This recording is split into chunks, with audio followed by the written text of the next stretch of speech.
অনেক ঘটনা জানেন। একজন ভারতের শ্রীলঙ্কা পাহাড়ের উপরে নাজিল হয়েছে, আরেকজন আম্মাজান নাজিল হয়েছে কোথায়? সৌদি আরবের জেদ্দা।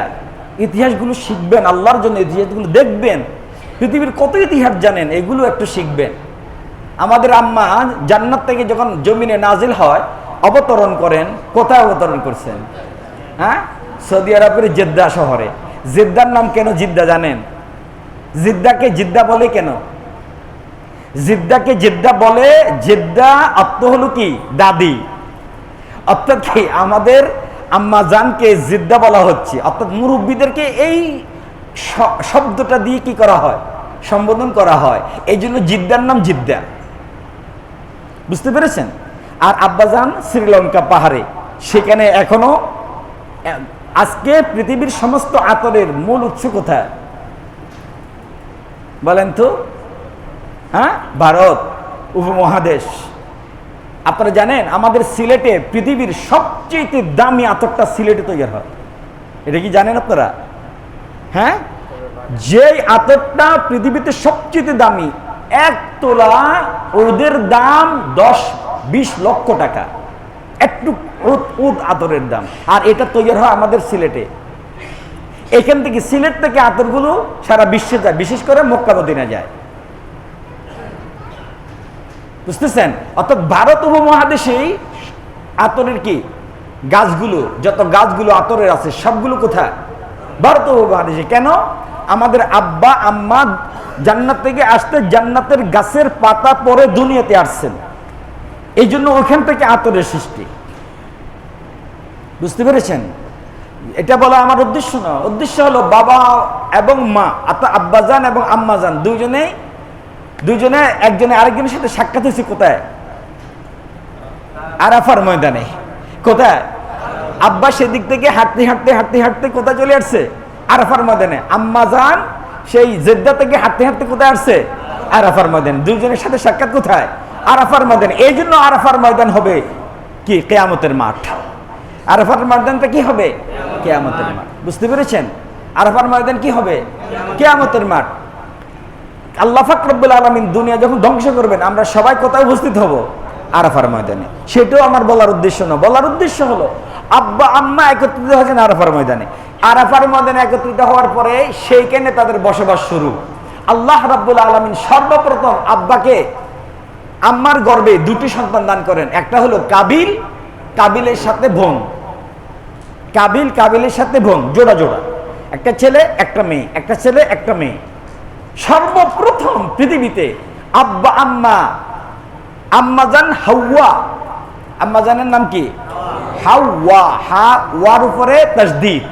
আমরা হাওয়া কই, হাওয়া ভুল, হাওয়া। ওয়ার উপরে কি? তাসদীদ। বুঝতে পেরেছেন? আম্মাজানের গর্ভে সর্বপ্রথম 2টি সন্তান আসে। একটার নাম কাবিল আর বোনের নাম কি?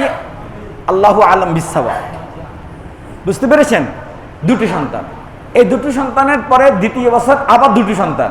একটা হলো হাবিল আর একটা হলো হাবিলের বোন। বুঝতে পেরেছেন? তাহলে কথা হলো 2 বছরে 4টি সন্তান। এখন হযরতে আদম আলাইহিস সালামের শরীয়তের মধ্যে আল্লাহ রাব্বুল আলামিনের বিধান হলো প্রথম 2 সন্তান, প্রথম কাবিল বিয়ে করবে দ্বিতীয় হাবিলের সাথে যে বোনটি জন্মগ্রহণ হয়েছে তাকে, এবং হাবিল বিয়ে করবে কাবিলের সাথে যে বোন বিয়ে করেছে তাকে।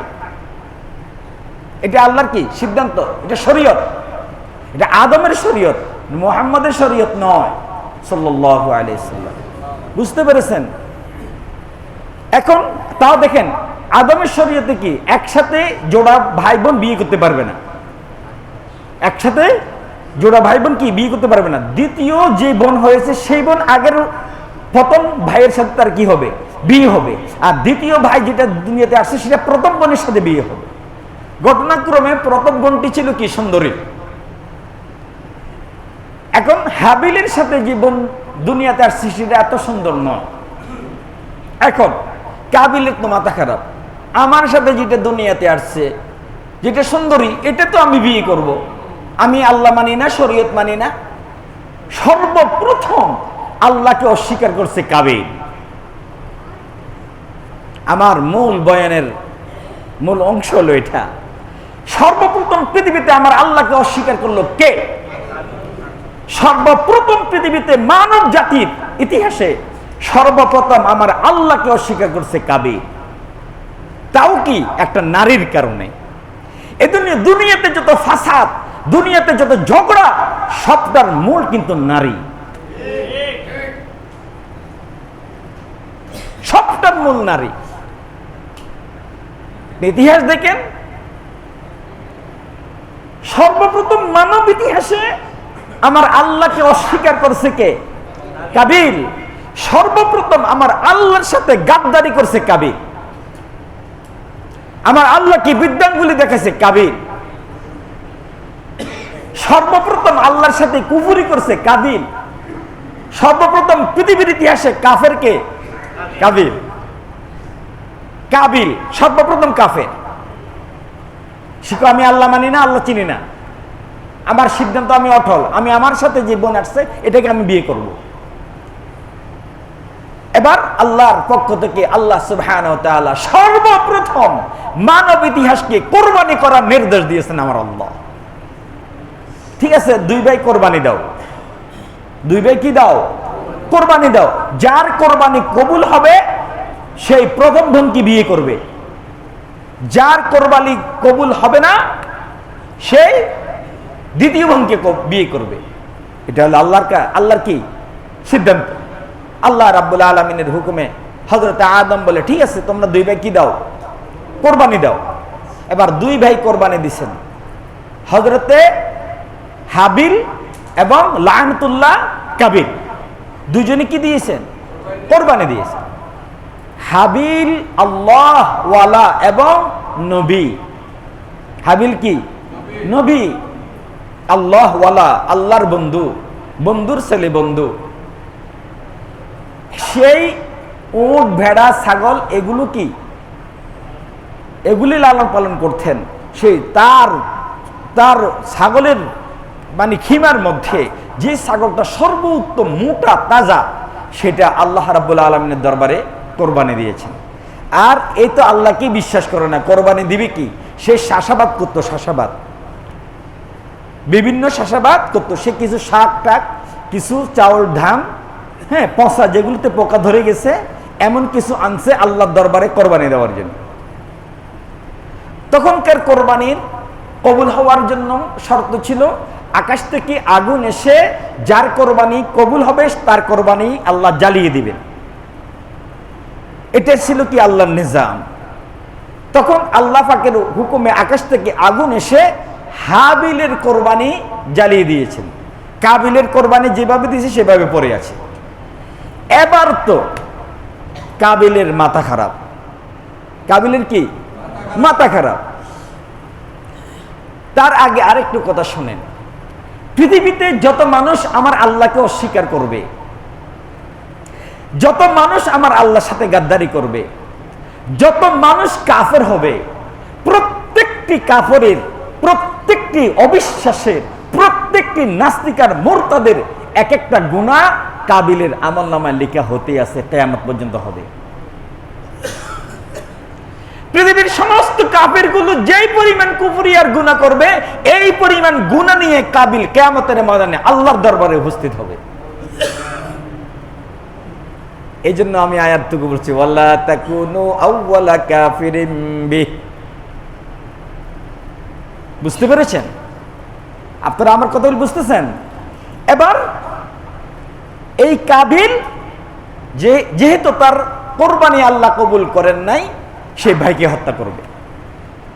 কাকে হত্যা করবে? ভাই বলছে আমার কি দোষ ভাই? আল্লাহ রাব্বুল আলামিন যিনি মুত্তাকি, আল্লাহর বন্ধু, তারটাই তো আল্লাহ কবুল করবে। এখানে আমার কি কোনো হাত আছে? আমি বুঝি টুঝি না, তোকে হত্যা করব।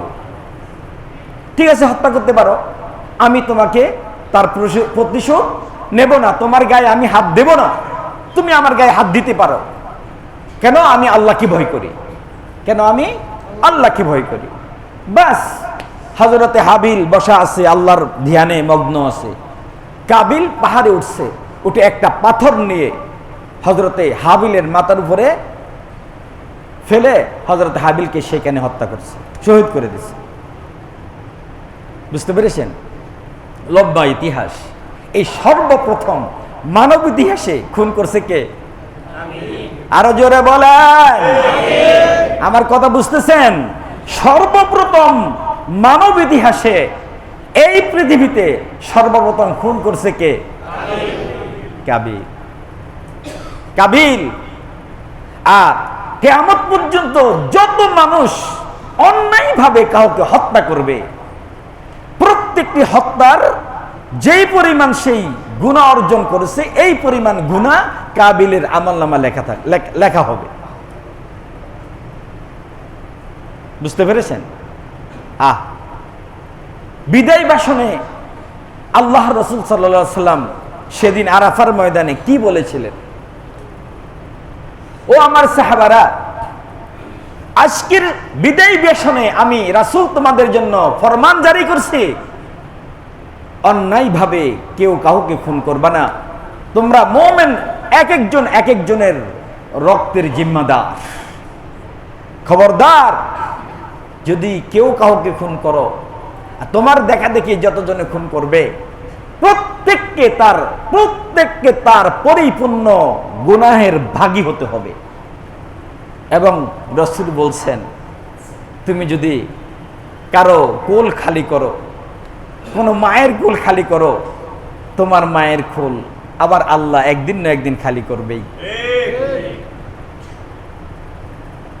তুমি যদি কাউকে বিধবা করো, তোমাকে আল্লাহ নিঃসন্দেহে বিধবা করবেই। মনে রাখবেন। এই জন্য হযরতে হাবিল আলাইহিস সালাতু ওয়াস সালামকে যখন হত্যা করলো কাবিল, তখন থেকে নিয়ে আজকে পর্যন্ত এই যে খুনে সংগঠিত হচ্ছে সারা পৃথিবীতে, এই যে আজকে ইসরায়েল হাজার হাজার নিরীহ মানুষগুলোকে হত্যা করছে, আপনি কি মনে করেন ইসরায়েলের প্রধানমন্ত্রীকে? লানত, আল্লাহর লানত। নেতানিয়াহু নামে এই আল্লাহর দুশমন। আপনি কি মনে করেন তার শাসনামলে যেই পরিমাণ মুসলমানদেরকে হত্যা করছে, প্রত্যেকটি হত্যার জন্য কিয়ামতের ময়দানে তাকে জবাবদিহি হতে হবে। প্রত্যেকটি হত্যার সেই পরিমাণ গুনাহ নিয়ে এই নেতানিয়াহু আল্লাহর দরবারে উঠবে। বুঝতে পেরেছেন? সারা পৃথিবীতে যে প্রত্যেকটি প্রতিটি রাষ্ট্রের যিনি রাষ্ট্রপতি, যিনি রাষ্ট্রপ্রধান, যার তত্ত্বাবধানে রাষ্ট্রটা চলছে, সেই দেশে যদি একটা মানুষ যদি অন্যায়ভাবে হত্যা হয়, একটা মানুষ না খেয়ে মারা যায়, একটা মানুষের উপরে জুলুম হয়, সম্পূর্ণ জিম্মাদারি কিয়ামতের ময়দানে আল্লাহর দরবারে নিয়ে উঠতে হবে। সব। একটা কুকুরও যদি না খেয়ে মারা যায়। বুঝতে পেরেছেন? হযরতে ওমর রাদিয়াল্লাহু তাআলা আনহুর ইতিহাস জানেন না আপনারা? সাইয়েদনা ওমর বলেন, রাত্রিবেলা হযরত ওমরের নিয়ম ছিল, রাত্রিবেলায় উনি ছদ্মবেশে মদিনার এবং আশপাশের শহরগুলোতে, গলিগুলোতে উনি রাত্রে একা একা হাঁটতেন তার খাদেমকে নিয়ে। উনি দেখতেন কার কি অবস্থা। আপনারা জানেন ইতিহাস, লম্বা ইতিহাস। এক মহিলা, তার স্বামী নেই, ছোট্ট ছোট্ট বাচ্চাদেরকে নিয়ে কষ্টে আছে, খাদ্য নেই, কিছু নেই। হযরত ওমর কান পেতে শুনতেছে মহিলার বাচ্চাগুলোর কান্না। সকালবেলা সেই রাত্রেই হযরত ওমর নিজের কাঁধে করে, নিজের মাথা করে গমের বস্তা নিয়ে সেই মহিলার কাছে উপস্থিত হয়ে বলছে, মা, ভুল হয়ে গেছে মা, আগে থেকে আপনাদের খবর নেওয়ার দরকার ছিল। এই আটা আনছি, আটা দিয়ে আপনি বসেন, আমি নিজে আপনার সন্তানের জন্য মাখন তৈয়ার করে, আমি রুটি তৈয়ার করে আপনার সন্তানকে খাওয়াচ্ছি। কে কে কে? অর্ধ জাহানের আমিরুল মুমিনিন হযরত ওমর ইবনুল খাত্তাব রাদিয়াল্লাহু তাআলা আনহু। ওই মহিলা বলে, বাবা তুমি কে? ওমর আমাদের শাসক, ওমর আমাদের কি প্রধানমন্ত্রী, আমাদের রাষ্ট্রপতি। ওমর আমার খবর নিল না, তুমি কে বাবা? হযরত ওমর বলেন, আমি আব্দুল্লাহ, আল্লাহর গোলাম, মা আগামীকাল ওমরের দরবারে আসবেন, ওমরের বিচার হবে। ওমরের কি হবে? বিচার হবে। ওমর কেন আপনার খবর নিল না? প্রিয় হাজরিন, আপনি মনে করেন আপনি চেয়ারম্যান হয়েছেন, আপনি খুশি না? আরে ভাই, কোন আল্লাহওয়ালারা যারা সত্যকার আল্লাহকে ভয় করে এরা দায়িত্ব নেয় না। অনেক বড় জিম্মাদারি, অনেক বড় জিম্মাদারি। ধরেন আমাদের এই এলাকাতে যত গুনাহ হচ্ছে, যত গুনাহ হবে, সর্বপ্রথম ধরা খাবে কে? এই এলাকার যিনি জিম্মাদার, এই এলাকার যিনি জিম্মাদার, তারপরে এই এলাকার যিনি এমপি, তারপরে এই যেই মানে ধ্বংসাত্মক কাজের মধ্যে নিযুক্ত আছে সেই পর্যায়ের যিনি মন্ত্রী, সে তারপরে ধরা খাবে, তারপরে লাস্টে গিয়ে প্রধানমন্ত্রী। একটার পরে কিয়ামতের মধ্যে একটাও বাঁচবে না। অনেক দিনের আগের একটা ঘটনা মনে পড়ছে, বলবো আপনাদেরকে। আমরা তখন ছোট ছিলাম, ছাত্র ছিলাম, চট্টগ্রাম ফেরাট ময়দানে, নাম শুনছেন আপনারা? হ্যাঁ, সার্কিট হাউস, চট্টগ্রাম ফেরাট ময়দান, বিশাল ময়দান, যেখানে তাফসিরুল কোরআন হতো। একদিন একসাথে 7 দিন, 8 দিন, 10 দিন তাফসিরুল কোরআন হতো। কোরআনের ফাঁকি সেখানে প্রধান অতিথি থাকতেন সব সময়। উনি একদিন সেখানে বলেছিলেন, আমার প্রিয় ভাইরা, স্বর্ণরাগ করে আমার কথাগুলো লিখে রাখো। আহরে, তুমি যে মায়ের কুল খালি করছো, তুমি একটি রাতের জন্য সেই মায়ের ঘরের পাশে কান পাতিয়ে শোনো। সেই মায়ের আহাজারি, সেই মায়ের আর্তনাদ, সেই মায়ের কান্না একটু শোনো। যেই বোনকে তুমি বিধবা করেছ, সেই বোনের কান্না একটু শোনো। আহারে, এই মেয়েটা তার স্বামীর জন্য কিভাবে আর্তনাদ আর কান্না করছে। তুমি কি মনে করো মজলুমের বদদোয়া আল্লাহ রাব্বুল আলামিন পর্যন্ত যেতে রাস্তাতে কোনো কি থাকে না, বাধা থাকে না? এই যে আসমানের উপরে আসমান, আসমানের উপরে আসমান, মজলুম যখন আহ বলে, আসমানের সমস্ত দরজাগুলো আল্লাহ খুলিয়ে দেয়, আল্লাহ পর্যন্ত মজলুমের বদদোয়া পৌঁছে যায়। তুমি সন্ন্যাম করে লিখে রাখো, যে বা যারা অন্যায়ভাবে কাউকে হত্যা করেছ, কারো মার কোল খালি করছ, কারো বিবির স্বামীকে মেরে বিবিকে বিধবা করেছ, কোন সন্তানকে কেউ যদি এতিম করো, মনে রাখো অচিরে তোমার সন্তান এতিম হবে, অচিরে তোমার মার কোল খালি হবে, অচিরে তোমার বিবি বিধবা হবে। এই কথাটা সন্ন্যাস করে লিখে রাখো। ও আমার ভাই, আজকে হিংসা আমাদের সমাজে আমাদেরকে ধ্বংস করে দিচ্ছে ভাই। কি জিনিসে? আরো জোরে বলেন তো। হিংসা 2 শ্রেণীর মানুষে আমাদেরকে শেখায়। কয় শ্রেণীর মানুষে? হ্যাঁ, শয়তানের অনেক বড় কৌশল। শয়তান, আচ্ছা, আমাকে দিয়ে শয়তান মদ খাওয়াতে পারবে? হ্যাঁ, জানা করাতে পারবে? তারপর খুন করাতে পারবে? শয়তান জানে এর দিয়ে আমি এটা করাইয়া জাহান্নামে নিতে পারবো না। এখন আমাকে দিয়ে কিভাবে আমাকে এমন একটা কাজ করাবে শয়তান, যে কাজের কারণে আমি অটোমেটিকলি জাহান্নামে চলে যাব। সেটা কি? হিংসা হত্যার চেয়েও জঘন্য, জেনার চেয়েও জঘন্য, খুনের চেয়েও জঘন্য হিংসা। আর হিংসা আমাদের সমাজে করে 2 শ্রেণীর লোক। এক শ্রেণীর লোক যারা ক্ষমতাশীল, যারা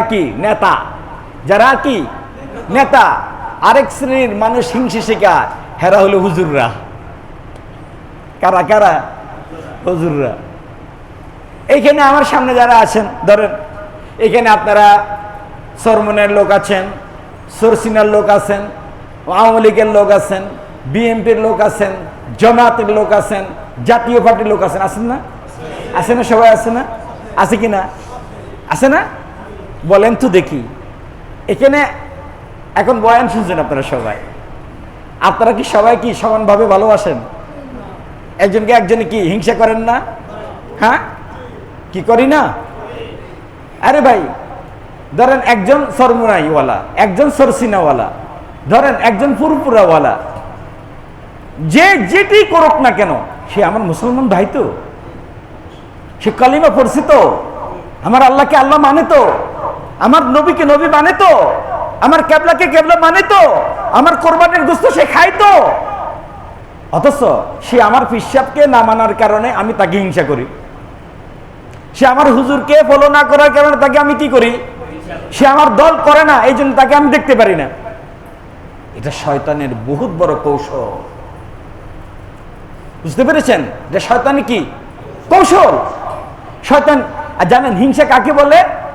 হিংসা ওই গুণাকে বলে যেই গুণাটা সমস্ত নেকিকে জ্বালিয়ে দেয়। আপনার নামাজকে জ্বালিয়ে দিবে কি? হিংসা। আপনার রোজাকে জ্বালিয়ে দিবে হিংসা। আপনার হজকে জ্বালিয়ে দিবে হিংসা। আপনার তাসবিহ তাহলিল এত এত নেকির কাজ করছেন, রোজা রাখছেন, তাসবিহ পড়ছেন, সারাক্ষণ তাহাজ্জুদের নামাজ পড়েন, কিন্তু আপনি আরেকটা মুসলমানকে আপনি ভালোবাসেন না। কেন ভালোবাসেন না? আল্লাহর জন্য নয়, কিন্তু আপনার পীরকে মানে না এই জন্য ভালোবাসেন না। আপনার দল করে না, সেই আমলিক করে এই জন্য আপনি ভালোবাসেন না, অথবা সে বিএমপি করে এই জন্য আপনি ভালোবাসেন না। তো এই ভালোবাসাটা কার জন্য? আল্লাহর জন্য না দলের জন্য না পিশাবের জন্য, হুজুরের জন্য? আপনার হুজুরকে উনি মানে না এই জন্য তাকে আপনি কি হিংসা করেন, তাকে দেখতে পারেন না। শয়তানের এই কৌশল দিয়ে আজকে আমরা যারা নামাজিওয়ালা আছি, যারা আল্লাহওয়ালা নিজেদেরকে দাবি করি, যারা জান্নাতে যাওয়ার জন্য একেবারে হাত পাও বেঁধে বসে আছি, আমাদেরকে শয়তান হিংসা ঢুকাইয়া আমাদের সব বরবাদ করে গোপনে গোপনে আমাদের সবাইকে জাহান্নামী বানা দিচ্ছে। আমরা টেরও পাচ্ছি না।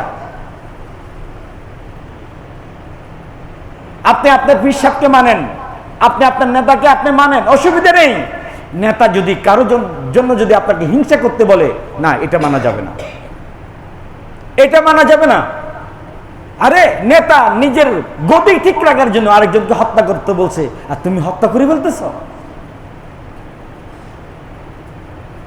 কি আশ্চর্য বিষয়। তোমার পীর সাহেব অমুক দরবারকে দেখতে পারে না। আরে তো অমুক দরবার কি এই কি কয়, কি বলে নাউজুবিল্লাহ, মূর্তি পূজা করে নাকি, মূর্তি পূজা করে নাকি? তো তাকে তুমি হিংসা কেন করবা? তাহলে তুমি বলে তুমি তোমার পীরের কথা শুনছো, তুমি আল্লাহর কথা শুনো নাই। শয়তান তো এটাই করতে চায়, এটাই করে আজকে আমাদের সমাজটাকে বরবাদ করে দিয়েছে শয়তান। এই জন্য প্রত্যেকটি মুসলমান একজন আরেকজনের জন্য ভালোবাসা রাখতে হবে অন্তরে। সেই আমার কথা শুনুক আর না শুনুক, সে আমার মুসলমান ভাই, তার প্রতি আমার ভালোবাসা থাকতেই হবে। তার হেদায়েতের জন্য যদি সেই গোমরাহী কোনো কাজ করে, তার হেদায়েতের জন্য অন্তর দিয়ে দোয়া করতে হবে, আল্লাহ আমার ভাইটা ভুল পথে চলে গেছে, আল্লাহ তাকে ফিরে দিও, তাকে হেদায়েত দাও। কিন্তু তার সাথে হিংসা করা যাবে না। কথাগুলি বুঝতে পেরেছেন?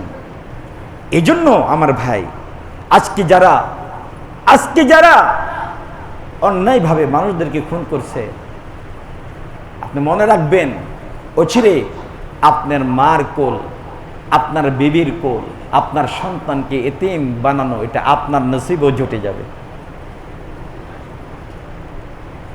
মনে রাখবেন, পাপ কিন্তু বাপকেও, আবার বলেন তো প্রবাদ বাক্যটা, আবার বলেন তো, আপনারা বলেন, পাপ, আবার বলেন, পাপ করবেন আপনি দুনিয়াতে শাস্তি পান আর না পান, মৃত্যুর পরে তো 100, মৃত্যুর সময় সাকরাত থেকে আপনার শাস্তি শুরু হয়ে যাবে। আর দুনিয়াতে শাস্তি হচ্ছে আপনি টের পাচ্ছেন না। দুনিয়াতে আল্লাহ ধরে না, নিঃসন্দেহে ধরে, কিন্তু আপনি কি টের পাচ্ছেন না, আপনি টের পাচ্ছেন না। কে বলে আল্লাহ দুনিয়াতে ধরে না? আল্লাহ দুনিয়াতে ধরে, কিন্তু টের পাওয়া যায় না। আল্লাহ আমাদেরকে বুঝদান করুন, আল্লাহ আমাদেরকে আমল করার তৌফিক দান করুন। আল্লাহ সমস্ত গুনাহ যত ছোট হোক করা, গুনাহ যতই ছোট হোক করা যাবে, নেকি যত ছোট হোক ছাড়া যাবে না। এই স্লোগান নিয়ে আমরা কে কে বাঁচতে চাই? গুনাহ যতই ছোট হোক করা যাবে না, নেকের কাজ যতই ছোট হোক ছাড়া যাবে না, ইনশাআল্লাহ। কে কে রাজি আছে? আল্লাহ আমাদের সবাইকে তৌফিক দান করুন। আমিন। প্রিয় হাজরিন, বাংলাদেশের অবস্থা অত্যন্ত ভয়াবহ। এই বন্যায় রেমালে বিশেষ করে উপকূলীয় জায়গাগুলো, ভোলা চরফ্যাশন সহ পটুয়াখালী, হাতিয়া, চট্টগ্রাম, অবস্থা অত্যন্ত, লক্ষ লক্ষ মানুষের বাড়িঘর নাই, খানা নাই, পানি নাই, কিচ্ছু নাই। আমার আল্লাহ আমাদেরকে কত সুখে রাখছে ঢাকা শহরে। এদিকে গত পরশু থেকে আমাদের নাকি বন্ধু রাষ্ট্র, মানে নামটা নিতেও ঘৃণা লাগে, সুযোগে সদ্ব্যবহার করে আমাদের সমস্ত নদীগুলি শুকিয়ে গেছে, নদীগুলোতে পানি নেই। গত পরশু থেকে যখন বন্যা আসছে তাদের সমস্ত সুইচ গেটগুলো খুলে দিচ্ছে। আপনারা শুনছেন গতকালকে থেকে সুনামগঞ্জ, সিলেট, সুনামগঞ্জ, হবিগঞ্জ, আর পানির নিচে রাত্রে সবাই ঘুমাইছে, সকাল রাত 1টা-2টা বাজে দেখে কিরে খাটের মধ্যে পানি। হেরা নাকি আমাদের বন্ধু রাষ্ট্র। আমার আশ্চর্য লাগে, আমার সরকার এটার বিরোধিতা করে না কেন? সরকার এদের বিরুদ্ধে কিছু কয় না কেন? আমার আশ্চর্য লাগে। গতবার পদ্মা সেতু যখন উদ্বোধন করতেছিল তখন সুনামগঞ্জের মানুষগুলো সব পানির নিচে ছিল। আরে আপনি ত্রাণ নিয়ে গেলে, আমরা তো একবার ত্রাণ নিয়ে গেছি সুনামগঞ্জের, আশ্চর্য মানুষের অবস্থা দেখলে আপনার কলিজা ফেটে যাবে, আপনি সেখানে পাট ফিল করবেন, আপনার হার্ট অ্যাটাক হবে মানুষের কষ্ট দেখলে। সপ্তাহে সপ্তাহে এক যুগ পানি পান করতে পারছে না। ভারতের সব পানিগুলো বাংলাদেশের দিকে ছেড়ে দিচ্ছে, সব পানিগুলো।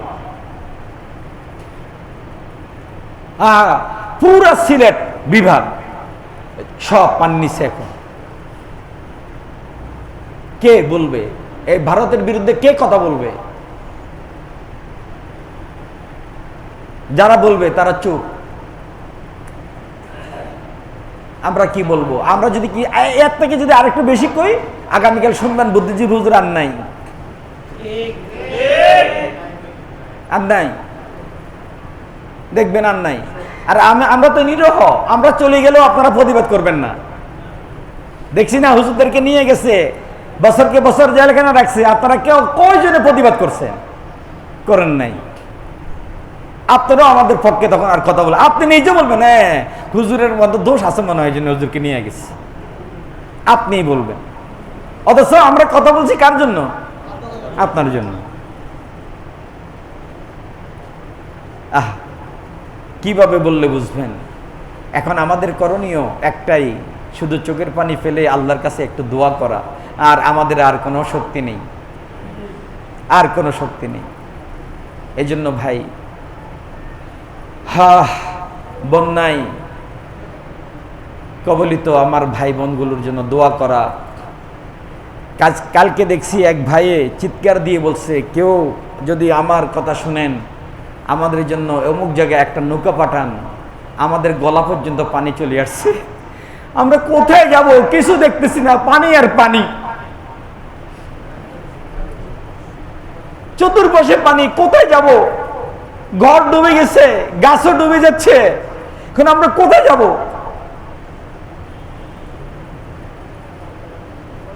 শুকনা মৌসুমে আমাদের দেশে পানি নাই, আমাদের পদ্মা সেতু, আমাদের পদ্মা শুকনা, আমাদের মেঘনা শুকনা, আমাদের যমুনা শুকনা, পানি নেই।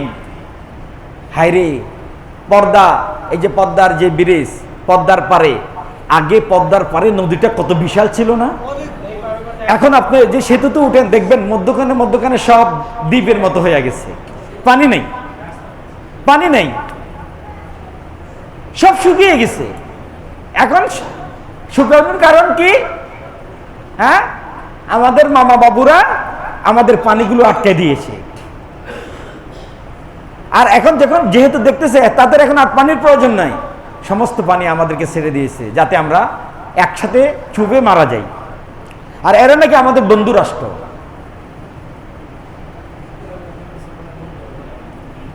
আল্লাহ আমাদেরকে মাফ করুন। আল্লাহ দুর্নীতিবাজদের থেকে আমাদের দেশ ও জাতিকে হেফাজত করুন। পাপ কিন্তু বাপকেও কি সারে না, ধরবে, আল্লাহ ধরবে, একজন একজনকে ধরবে। ধরতেছে না? হ্যাঁ, শুনতেছি নাকি ডুবাই ফেলাই গেছে 100 কোটি টাকা নিয়ে। তুমি যেখানে ফেলাও, আল্লাহর ধরা কি ইন্না বাতশা রাব্বিকা লা শাদীদ। আল্লাহ ধরে কিন্তু ধরে না। আরো জোরে বলেন, ধরলে আমার আল্লাহ পালাবে কোথায়? ইয়া মাশারাল জিন্নি ওয়াল ইনস ইন ইসতাতা'তুম, তারপরে আন তানফুযু মিন আকতারিস সামাওয়াতি ওয়াল আরদি ফানফুযু লা তানফুযুনা ইল্লা বিসুলতান ফাবিআইয়ি আলাই রাব্বিকুমা তুকাযযিবান। এই যাবি কই? কে বলেন? আল্লাহ। যাবি কই? জমিন ভাগবি, জমিন আমার। কোথায় যাবি? আকাশে, আসমানে? হ্যাঁ, আসমান আমার। কি কোন? আল্লাহ। কই যাবি? কই যাবি? ইয়া মাশারাল জিন্নি ওয়াল ইনস ইন ইসতাতা'তুম আন তানফুযু মিন আকতারিস সামাওয়াতি